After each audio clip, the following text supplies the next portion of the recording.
Hello student, very good morning to all of you. So आज हम chemistry में topic number 15 that is introduction to polymer chemistry ये start करते हैं। Small topic है, marks 3 to 4 कम मार्क्स है, उसके हिसाब से टॉपिक भी स्मॉल है। 3 लेक्चर में ये हो जाएगा। टॉपिक का नाम है introduction to polymer chemistry, in short polymers. तो first definition and then its classification. आज हमको डेफिनेशन क्लासिफिकेशन देखना है, बाद में बहुत सारे एग्जांपल्स है इसके अंदर, they matters of preparation. What is polymer? Definition. Polymer किसे कहेंगे? नाम नेम बता रहा है, poly means large number of, and monomer, monomer बोले तो विच कंटेन वन मॉलिक्यूल। एक मॉलिक्यूल को मोनोमर कहते हैं, बहुत सारे मॉलिक्यूल को पॉलीमर कहते हैं। तो basically this polymer are large molecular weight macromolecule. Large molecular weight macromolecule. Macro बोले तो large number of molecule, long molecule, बहुत बड़े मॉलिक्यूल को कहते हैं मैक्रोमॉलिक्यूल, और इनका मॉलिक्यूलर वेट भी बहुत ज्यादा होगा। So the large molecular weight macromolecule made up of, they are made up of a repeating unit. इसमें बार बार हम ये देखेंगे रिपीटिंग यूनिट, एक ऐसा यूनिट होगा, एक ऐसा मॉलिक्यूल होगा जिसको बार बार रिपीट किया जाएगा, and that repeating unit is called as monomer. उसको मोनोमर कहते हैं। जो एक होता है जिसको बार बार रिपीट करते हैं तो पॉलीमर बनता है बड़ा, तो वो एक को कहा जाता है मोनोमर, उसको रिपीटिंग यूनिट भी कहते हैं। So a large molecular weight macromolecules made up of a repeating unit called as monomer is called as polymer. या पॉलीमर से स्टार्ट करेंगे। Polymers are large molecular weight macromolecules made up of a repeating unit called as monomer. This is definition of polymer। और simple कोई एक example दे देंगे, जैसे best example एक cotton होता है। जो कॉटन होता है, जो कपड़े पहनते हैं हम कॉटन के, एक कॉटन जो होता है एक टाइप का पॉलीमर होता है। दूसरा एग्जांपल देखिए नायलॉन, बहुत यूज है हमारे लाइफ में नायलॉन का।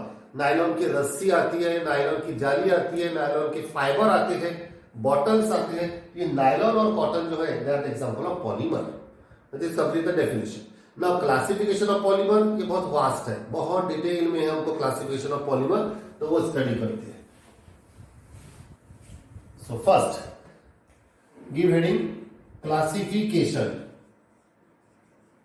Classification of polymer. Now this classification it is based on 4 property.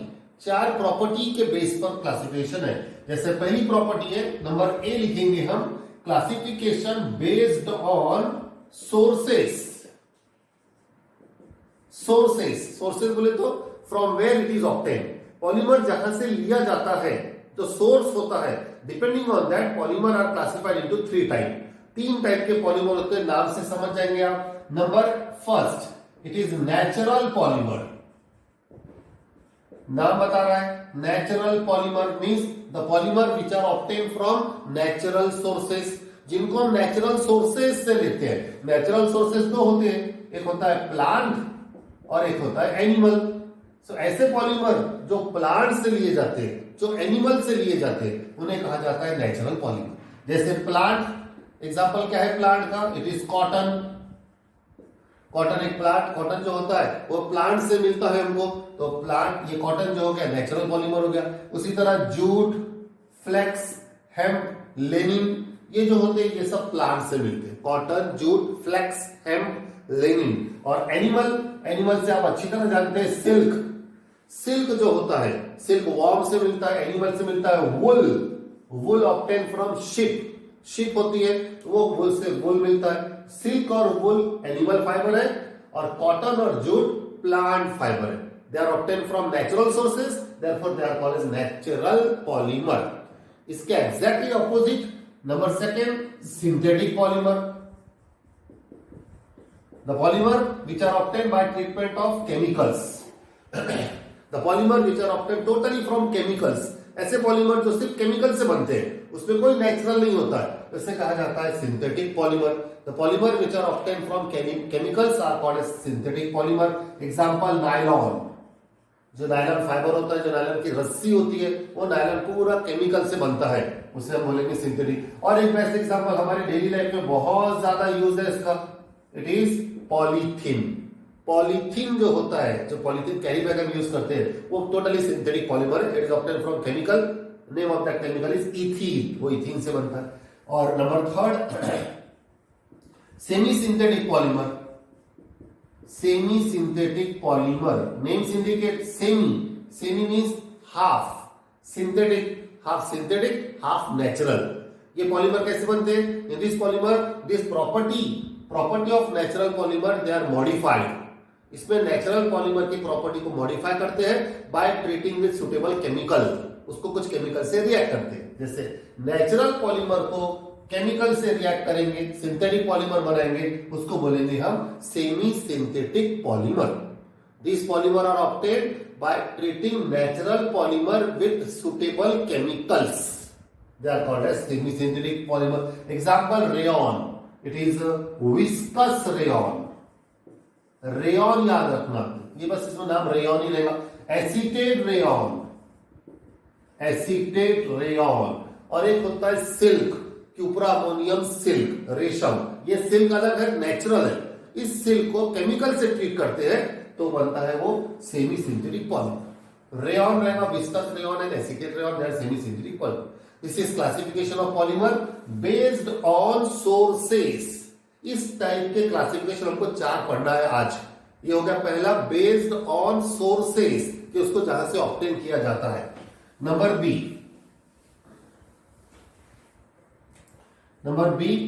It is based on structure. Polymer के अलग अलग टाइप के स्ट्रक्चर्स होते हैं। Depending on that structures they are classified into 3 type. इसके भी 3 टाइप्स होते हैं, नाम से समझ जाएंगे आप। नंबर फर्स्ट, लीनियर पॉलीमर, नाम से समझ जाइए। The polymer which have linear structure, जिसका स्ट्रक्चर लीनियर रहेगा, विच हैव लॉन्ग कंटिन्यूअस चेन, एक लंबी चेन रहेगी विदाउट ब्रांच, इसमें ब्रांच नहीं रहेगी, उसे कहेंगे हम linear polymer. The polymer which consists of long continuous chain without branch is called as linear polymer. This example, it is polythene. Polythene बहुत ज्यादा एग्जाम्पल आएगा। अब इसमें इथीन होता है, इथीन का formula CH2 double bond CH2, या ethene. अब ऐसे इथीन को आप लॉन्ग कंटिन्यूअस चेन बना लो विदाउट एनी ब्रांच। जैसे दिस इथीन, यहां से डबल बॉन्ड हटा देंगे, यहां एक बॉन्ड बता देंगे, it is attached to next molecule of ethene, which is attached to next molecule of ethene and it form a long continuous chain. long continuous chain को ऐसे यहां पे ब्रैकेट करके नीचे n लिखते हैं। ये बॉन्ड के ऊपर ब्रैकेट कर देगा और नीचे लास्ट में n लिख लेने का। This n indicated it is a long continuous chain. So the polymer which consists of long continuous chain without any branch, it is called as linear polymer. और जिस पॉलीमर में ब्रांच रहेगा, number second, it is called as branch polymer. नाम बता रहा है branch polymer. The polymer which have long continuous chain with branch, ऐसा polymer जिसमें चेन तो रहेंगी लेकिन साथ में नीचे ब्रांच भी रहेंगी। जैसे आप ये देखिए, CH2 डबल बॉन्ड CH3, इसका नाम है प्रोपीन, इसे कहते हैं प्रोपिलीन। अब ये प्रोपिलीन की लॉन्ग कंटिन्यूअस चेन बना देंगे हम। फिर से ये डबल बॉन्ड यहां से हटा देंगे, इधर बता देंगे डबल बॉन्ड, और इधर एक बॉन्ड बता देंगे। अब इस बॉन्ड को फिर से अटैच कर दो, CH2 CH3, फिर एक और अटैच कर देंगे CH2 CH3, और इसको लॉन्ग कंटिन्यूअस चेन बताने के लिए एन टाइम्स कर देंगे। अब ये बन जाएगा polypropylene, long continuous chain with branch, इसमें एक ब्रांच आएगी। So this is polypropylene, and polypropylene is example of branch polymer. Example, polypropylene. Okay, the polymer which consists of long continuous chain with a branch is called as branch polymer.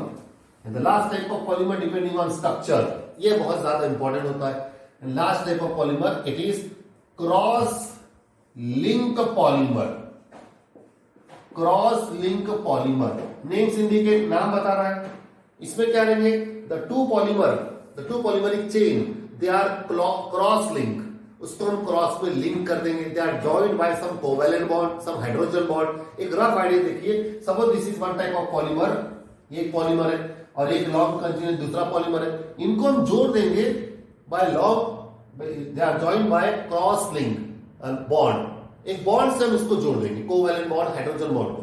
So the polymer which are joined together, which are linked together by bond, they are called as cross link polymer. Such type of polymer are also called as network polymer. ये एक network बनाते हैं। इसमें simple best example रहेगा, that is rubber. Rubber जानते हैं आप, जो इरेजर होता है रबर होता है। ये रबर हमको प्लांट से मिलता है, लेटेक्स होता है प्लांट का। इस रबर को करते हैं वल्कनाइज, वल्कनाइज रबर। हम रबर का स्ट्रक्चर देखेंगे नेक्स्ट वीडियो में, आपको रबर पढ़ाऊंगा। तो रबर जो होता है उसके अंदर लॉन्ग कंटिन्यूअस चेन में बीच में लिंक होती है, जिसके कारण वो नेटवर्क बनता है, उसे कहते हैं cross link polymer. So these are the 3 types of polymer based on their structure. पहले हमने देखा based on sources, the second one based on structure. Now number C, ऐसे 4 टाइप के क्लासिफिकेशन है। Number C, it is based on, that is polymerization intermolecular forces. Based on intermolecular forces, नाम बता रहा है कि पॉलीमर में कौन से फोर्स ऑफ अट्रैक्शन रहेगा, स्ट्रॉन्ग रहेगा कि वीक रहेगा। Depending on that intermolecular forces, polymer are classified into 4 types. Intermolecular forces. First type of polymer, it is elastomer. Elastomers नाम बता रहा है। ऐसे पॉलीमर क्या होते हैं, सॉफ्ट होते हैं, स्ट्रेची होते हैं, आप इसको खींच सकते हैं। क्यों ऐसा? क्योंकि इनमें जो इंटरमोलिकुलर फोर्सेस होता है वो वीक होता है। The polymer in which intermolecular forces are weak, such polymer are called as elastomer, weak. They are soft, they are stretchy. Hence example, that is a rubber band. Rubber band हम हमारे daily life में बहुत use करते हैं। Rubber band एक होता है eraser, rubber होता है वो, हम रबर बैंड की बात कर रहे हैं। तो जो रबर बैंड होता है वो स्ट्रेची होता है, वो सॉफ्ट होता है, क्योंकि उसमें इंटरमोलिकुलर फोर्सेस क्या होता है, वीक होता है। ऐसे पॉलीमर को कहते हैं इलास्टोमर। और जिनमें इंटरमोलिकुलर फोर्सेस स्ट्रॉन्ग रहेगा उन्हें कहेंगे हम fibre. Fiber in which the intermolecular forces are strong due to strong hydrogen bond. इनमें strong hydrogen bond रहेगा, इसके कारण ये रहेंगे फाइबर कहलाएंगे। They are strong intermolecular forces, they are called as fiber. Example nylon. Nylon हमने use किया है। नायलॉन की रस्सी देखिए आप, नायलॉन की रस्सी बहुत स्ट्रांग होती है, बहुत वेट गेन कर सकती हो, उसको कुछ होता नहीं है, टूटती नहीं हो। तो नायलॉन जो होता है उसमें intermolecular force of attraction strong होता है, इसलिए उसको फाइबर कहेंगे। जिसमें वीक होगा उसे इलास्टोमर कहेंगे। Now depending on 2 more property, इसी में there are 2 more property, there are 2 more type. Number 3, thermoplastic polymer. Thermoplastic polymer क्या होता है? थर्मोप्लास्टिक पॉलीमर, फॉर एग्जांपल आप ये देखिए, ये पेन है, ये एक टाइप का प्लास्टिक है। अब अगर हम इसको गर्म करेंगे, इसको हम जलाएंगे, अगर हीटिंग करेंगे, तो ये क्या हो जाएगा, सॉफ्ट हो जाएगा, पिघल जाएगा, मेल्ट हो जाएगा। और जब हम इसको कूल करेंगे ये वापस से हार्ड हो जाएगा। तो it become soft on heating and become hard on cooling. Such polymer are called as thermoplastic polymer. The polymer which becomes soft on heating and then become hard on cooling are called as thermoplastic polymer. Such type of polymer, they can be remold, they can be recycled. उसको recycle कर सकते हैं। ये pen अगर खराब हो गया हम फेंक देते हैं, भंगार वाला आता है, इसको उठाता है, वापस वो फैक्ट्री में जाता है, इंडस्ट्री में जाता है, इसको मेल्ट करते हो और दोबारा इससे दूसरा कोई पॉलीमर बनाते हो। इसको आप रिसाइकल कर सकते हैं, इसको रीमोल्ड कर सकते हैं। Such polymer are called as thermoplastic polymer. Example ये पेन है आपके सामने, इट इज पॉलीथीन। पॉलीथीन को हम रिसाइकल कर सकते हैं। और जिस टाइप का नायलॉन होता है उसको भी रिसाइकल कर सकते हैं, thermoplastic, because they become hard on cooling. Number 4, it is thermosetting. Thermosetting polymer नाम बता रहा है, या इसके ऑपोजिट कर दो, the polymer which does not become soft on heating. कुछ ऐसे भी प्लास्टिक होते हैं, पॉलीमर होते हैं, जिनको आप गर्म करेंगे तो वो सॉफ्ट नहीं होंगे, दे ब्रेक, वो तड़क जाते हैं, टूट जाते हैं। इसका एग्जाम्पल है हमारे घर में जो इलेक्ट्रिसिटी के स्विच बोर्ड होता है, स्विच बोर्ड के जो बटन्स होते हैं, वो स्विच बोर्ड जो होता है वो थर्मल सेटिंग होता है। आप वो स्विच बोर्ड अगर कोई खराब होगा आपके पास, उसको आप जला के देखो, वो पिघलेगा नहीं, वो टूट जाएगा, तड़क जाएगा, उसको बोलते हैं थर्मो सेटिंग। एग्जाम्पल रहेगा इसमें, वो स्विच बोर्ड जो बनता है उस सब्सटेंस का नाम है बेकेलाइट। बेकेलाइट एक पॉलीमर है जो स्विच बोर्ड्स बनते हैं। एक और एग्जांपल है मेलामाइन, जिससे क्रॉकरीज बनते हैं। देखिए किचन में जो क्रॉकरीज होती है, फाइबर की क्रॉकरीज, वो आप उसको गर्म करके देखो, कभी एक आधा फाइबर टूट गया होगा, उसको जला के देखो, वो मेल्ट नहीं होगा, वो और ब्रेक हो जाएगा, तड़क जाएगा, उसे कहेंगे हम thermosetting polymer. These are the 4 types of polymer based on intermolecular forces. Number C. Number D. Polymer based on process of polymerization. ये कौन से प्रोसेस से बन रहे हैं? 2 टाइप्स के प्रोसेस होती है। नंबर 1 एडिशन पॉलीमर, नाम बता रहा है, और नंबर 2 रहेगा it is condensation polymer. Addition और कंडेंसेशन, ये 2 प्रोसेस आपने डिटेल में पढ़ा है अल्डिहाइड एंड कीटोन में। अल्डिहाइड कीटोन में इसमें 4 रिएक्शन पढ़े थे, इसमें 4 रिएक्शन पढ़े थे। अल्डोल कंडेंसेशन मालूम है आपको। तो depending on the process of polymerization they are classified into 2 type, addition polymer, condensation polymer. नाम बता रहा है, एडिशन पॉलीमर बोले तो इन दिस पॉलीमर या this polymer are made up of by addition of monomers, large number of monomer, बहुत सारे monomer को एक के बाद एक ऐड करते जाते हैं, तो उसे कहते हैं addition polymer. They are also called as chain growth polymer.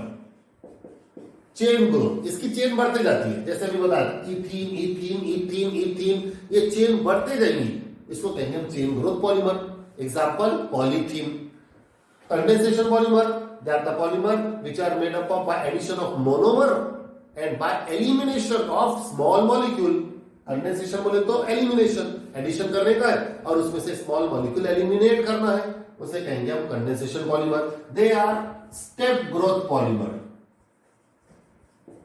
इनमें हमको स्टेप बाय स्टेप आती है, 3-4 स्टेप आती है, जैसे इनिशिएशन, प्रोपोगेशन, टर्मिनेशन, ऐसे 3-4 स्टेप करना पड़ता है, तब जाके पॉलीमर बनता है। इसको बोलते हैं स्टेप ग्रोथ पॉलीमर, इसे कहते हैं chain growth polymer. So depending on the process, polymer are classified into 2 types, addition and condensation polymer. And last, number E, based on, it is a type of monomer, nature of monomer। Monomer कैसा रहेगा? जैसे polymer बनते हैं बहुत सारे monomer से, अब monomer का नेचर देखा जाएगा, उसका टाइप देखा जाएगा, आप नाम से समझ जाएंगे। And depending on that polymer are classified into 2 type, it is homopolymer, number 2 heteropolymer. Homopolymer, heteropolymer. What is homopolymer? Polymer which is made up of 1 type of repeating unit. Homo बोले तो 1 which is made up of 1 type of monomer। Monomer के लिए नाम क्या है? Repeating unit. आज पहली definition ही देखा था हमने, पॉलीमर बनता है रिपीटिंग यूनिट से, मोनोमर से बनता है। So which are made up of 1 type of repeating unit, जो एक टाइप के रिपीटिंग यूनिट से बनता है उसे कहते हैं होमोपॉलीमर। जैसे फिर से एग्जांपल हुई पॉलीथीन, पॉलीथीन जिसमें सिर्फ इथीन होता है, ethene which is made up of only ethene, it is called as homopolymer। and the polymer which are made up of different type of repeating unit, 2 or more than 2 repeating unit, इसमें 2 या 2 से ज्यादा repeating unit रहेंगे, different repeating unit रहेंगे, उसे कहेंगे heteropolymer. Heteropolymer are also called as copolymer. इनको copolymer भी कहते हैं, हेटेरोपॉलीमर को। इसमें 2 डिफरेंट रिपीटिंग यूनिट रहेंगे। एग्जांपल आपने नाम सुना है नायलॉन, आज इसको थोड़ा मॉडिफाई करते हैं, नायलॉन 66, नायलॉन 66, ये हेटेरोपॉलीमर है। बाद में नेक्स्ट वीडियो में मैं ये सब आपको इसका मेथड्स ऑफ प्रिपरेशन पढ़ाऊंगा। आपने नाम सुना है टेरिलीन,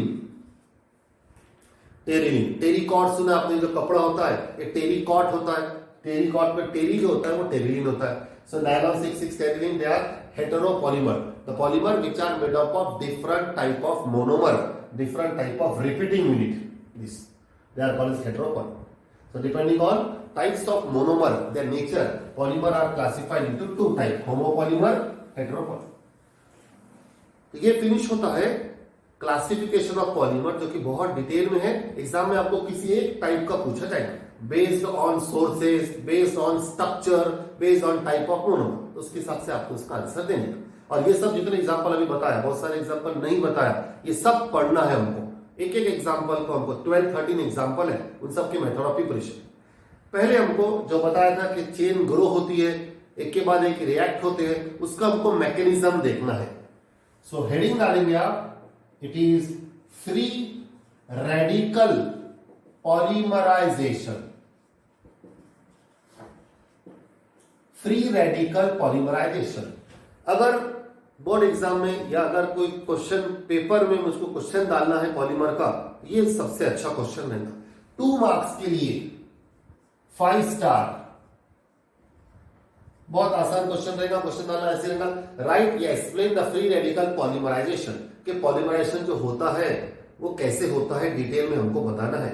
एडिशन पॉलीमर और कंडेंसेशन, कंडेंसेशन एडिशन पॉलीमर कैसे होता है ये हमको बताना है, फ्री रेडिकल पॉलीमराइजेशन। और एग्जांपल लेना है, मोनोमर जो रहेगा वो मोनोमर रहेगा विनिल मोनोमर। विनिल मोनोमर, आपको मालूम है vinyl chloride, CH2 double bond CHCl, इसे कहते हैं विनिल क्लोराइड। तो इसमें विनिल क्लोराइड जो है ब्रोमाइड भी हो सकता है, आयोडाइड भी हो सकता है, अल्कोहल भी हो सकता है। तो ये जो क्लोरीन है, क्लोरीन हटा देंगे और यहाँ पे हम Y लिखेंगे, इसका नाम रहेगा विनिल मोनोमर। विनिल मोनोमर, इसका पॉलीमर बनाना है। और इसमें जो कैटालिस्ट यूज करेंगे वो पर ऑक्साइड यूज करेंगे, पर ऑक्साइड। सो विनिल मोनोमर और कैटालिस्ट रहेगा एसिटिल पर ऑक्साइड, जिसे हम कैटालिस्ट कहेंगे, जिसे हम इनिशिएटर कहेंगे। इनिशिएट करता है, जो रिएक्शन को स्टार्ट करता है उसे कहते हैं इनिशिएटर, एसिटिल पर ऑक्साइड। और विनिल जो रहेगा वो मोनोमर रहेगा। इसके हमको रिएक्शन स्टडी करना है, 3 स्टेप है, अच्छी तरह तीनों स्टेप समझ लो। इसका नाम रहेगा फ्री रेडिकल पॉलीमर। और रेडिकल किसको कहते हैं, फ्री रेडिकल किसे कहते हैं, which contain odd ampere electron. जैसे ये मिथिल है, अगर हम इस पे पॉजिटिव चार्ज दे दे इसे कहते हैं कार्बोनियम आयन, अगर हम इसे निगेटिव चार्ज दे दे इसे कहते हैं कार्बेनियन आयन। और इसमें अगर एक ऑड अनपेयर्ड इलेक्ट्रॉन होता है, एक डॉट होता है, एक इलेक्ट्रॉन होता है, उसे कहते हैं फ्री रेडिकल। एक इलेक्ट्रॉन रखने वाले स्पीशीज को कहते हैं फ्री रेडिकल। सो अभी हम ये स्टडी करते हैं डिटेल में, इसको आप समझिए, इंपॉर्टेंट पार्ट है। Free radical polymerization of vinyl monomer by in presence of acetyl peroxide. सबसे पहले वो जो एसिटिल परऑक्साइड है उसका हमको करना है फॉर्मेशन ऑफ फ्री रेडिकल, उसका हमको फ्री रेडिकल बनाना है। एक एक स्टेप इंपॉर्टेंट है, अच्छी तरह देखिए, इसकी प्रैक्टिस करना है आपको, रिटर्न प्रैक्टिस। एसिटिल परऑक्साइड का formula CH3C double bond O, ये हो गया एसिटिल। परऑक्साइड का मतलब 2 oxygen, peroxide hydrogen peroxide H2O2, और फिर से रिपीट हो जाएगा CH3C double bond O acetyl, CH3C double bond O acetyl, और 2 ऑक्सीजन तो परऑक्साइड, इसका नाम है acetyl peroxide. In first step, this acetyl peroxide undergoes dissociation, ये टूट जाता है। टूटने के लिए वर्ड यूज करते हैं क्लीवेज, क्लीवेज, ये ब्रेक हो जाएगा। यहां से ब्रेक होने पर बनेगा 2 times CH3C double bond O, CH3C double bond O and 1 more oxygen. It further undergo cleavage, ये और टूट जाएगा। अगर यहां से टूटा है तो यहां से एक इलेक्ट्रॉन इस ऑक्सीजन पे, एक इलेक्ट्रॉन इस ऑक्सीजन पे, मतलब 2 ऑक्सीजन हो गए 2 टाइम्स, यहां पे एक फ्री रेडिकल बन गया। इट फर्दर अंडरगो डिसोसिएशन, ये और टूट जाएगा, इसमें से कार्बन डाइऑक्साइड निकल जाएगा and it form CH3 with free radical. See, ये कार्बन डाइऑक्साइड चले गया तो यहां -CO2 लिख देंगे हम, 2 टाइम्स CH3 बन रहा है। अब देखो इसको क्या करेंगे हम आगे चल के, 2 times CH3 Mithil free radical, इसको लिखेंगे हम सिर्फ CH3, that is Mithil free radical.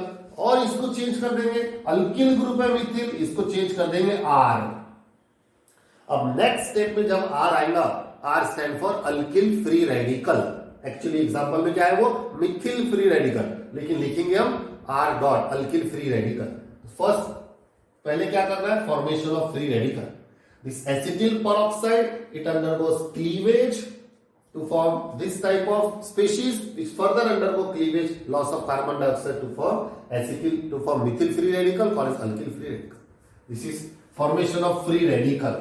Number second, now this free radical will attack on vinyl monomer. वो vinyl monomer के साथ रिएक्शन करेगा. तो सबसे पहली रिएक्शन रहेगी step first, it is chain initiation. हमें चेन को स्टार्ट करना है. एक रिएक्शन पूरी लॉन्ग चेन बनेगी, लॉन्ग कंटिन्यूअस चेन, तो वो चेन स्टार्ट करना है. स्टार्ट को कहते हैं initiation. So this R dot means it is alkyl free radical combined with CH2 double bond CHY. ये क्या है? This is vinyl monomer. So alkyl free radical combined with vinyl monomer and it form this type of compound. This R will attach here. It form RCH2 single bond CHY. और ये जो free radical का free electron था, odd unpaired electron था, वो इस carbon पे आ जाएगा क्योंकि इसका एक बॉन्ड कम हो गया उधर से. ये बन गया, it gives a large free radical. एक बड़ा फ्री रेडिकल बन गया. So alkyl free radical combined with vinyl monomer to form a large free radical. Free बोलेंगे या फिर इसे न्यू कहेंगे. इस स्टेप को कहते हैं चेन इनिशिएशन. यहां पे हमको रिएक्शन स्टार्ट कर हमने, तो विनिल मोनोमर बन गया लार्ज न्यू रेडिकल. अब आगे जो रिएक्शन होगी वो इससे होगी. नेक्स्ट स्टेप, ये स्ट्रक्चर याद रखने का आपने. Next step is step second, it is chain propagation. Propagation, propagate करना बोले तो उसको आगे बढ़ाना, उसको और स्टार्ट करना, प्रोपोगेट करना. तो वो जो बना था पिछले बार, this is RCH2 CHY with free radical. This large new radical, it combined with the next molecule, more molecule of vinyl monomer. और विनिल मोनोमर से रिएक्ट होगा. ये विनिल मोनोमर है, ऐसे बहुत सारे विनिल मोनोमर लेना है n times. And this large new radical, it gives more larger new radical. ये एक बहुत बड़ी चेन बना लेगा. See, RCH2 CHY. So it gives RCH2 CHY. और उसको अटैच हो जाएगा ये CH2 CHY. It gives CH2 CHY. और ये जो फ्री रेडिकल है, ये फ्री रेडिकल इधर ट्रांसफर हो जाएगा इधर. और इन बिटवीन, बीच में हम यहां पे इसको n टाइम्स बता देंगे. ये जो n टाइम्स, ऐसे CH2 CHY बहुत सारे ऐड करना है, तो वो बहुत सारे ऐड होने के बाद इन बिटवीन बीच में बताएंगे और लास्ट में एक CH2 CHY फ्री रेडिकल बता देंगे. तो ये हो गया larger free radical. Large free radical changes into larger free radical and this chain grow. ये चेन बढ़ते जाएंगी, लार्ज नंबर ऑफ लेयर बढ़ते जाएंगे, तो उसको कहते हैं चेन प्रोपोगेशन. पहले था वो RCH2 CHY with free radical combined with CH2 CHY, so it gives RCH2 CHY n times in between बीच में, और लास्ट में CH2 CHY with free radical. अब ये चेन बढ़ते जा रही, बढ़ते जा रही, बढ़ते जा रही. अभी हम इसको स्टॉप करना है. एक लॉन्ग मॉलिक्यूल बन गया, लार्ज मैक्रो मॉलिक्यूल बन गया, इसको स्टॉप करना है, तो उसे कहेंगे हम टर्मिनेशन. स्टॉप कैसे करेंगे? ऐसे दो मॉलिक्यूल को आपस में कंबाइन कर देंगे. This is one larger free radical, ऐसे दो लार्जर फ्री रेडिकल लेंगे. So the name of the step is step third, it is chain termination. Chain terminate, अब उसको रोक देने का. ये स्टेप समझो अच्छी तरह से. So this is RCH2 CH. How many times? n times. CHY, sorry, RCH2 CHY. This is n times. और further it is CH2 CHY. This is free radical. We'll take two such molecule. ऐसे दो molecule को आपस में combine करना है और इस चेन को स्टॉप करना है. कैसे कंबाइन करेंगे? सी, इधर इतनी स्पेस नहीं है, नीचे लिख रहा हूं मैं. This they undergo termination. So पहले तो एक ये मॉलिक्यूल लिख लेंगे फ्रंट में, सामने जो है this is RCH2 CHY. This n times, ये है वन मॉलिक्यूल. और इधर से एक और ले लेंगे हम, this is RCH2 CHY. This is also n times. RCH2 CHY from this side, और सेकंड मॉलिक्यूल उधर से लेंगे हम RCH2 CHY फिर ये जो एक CH2CHY है वो इस N में ऐड हो जाएगा, तो ये हो जाएगा N+1, इधर भी N+1, ये CH2CHY N टाइम्स CH2CHY और 1 टाइम्स, तो हो जाएगा CH2CHY N+1, और उधर से भी RCH2CHY N+1, और ये दोनों के जो फ्री रेडिकल है यहाँ पे, ये फ्री रेडिकल ये आपस में ज्वाइन हो जाएंगे और एक कोवेलेंट बॉन्ड बन जाएगा। Yes, so long chain molecule is form. ये चेन अब आगे बढ़ेगी नहीं, ये चेन यहां स्टॉप हो गई, दिस गिव्स पॉलीमर, ये पॉलीमर बन गया of vinyl monomer. So this step is called as chain termination. In chain termination, this long continuous chain, it is stopped by combination of two long free radical, दो long free radical को हमने combine। ये होगी last step chain termination, chain initiation, chain propagation, chain termination. So ये free radical polymerisation हो गया। अब इसकी आप प्रैक्टिस करिए, यस, और इसको हमको फिर आगे यूज करना है, बहुत सारे मॉलिक्यूल्स पढ़ना है। नेक्स्ट पीरियड में हम ये जितने एग्जांपल नाम देखा था उन सब के मेथड्स ऑफ एप्लीकेशन देखेंगे। Okay, have a nice day. Bye.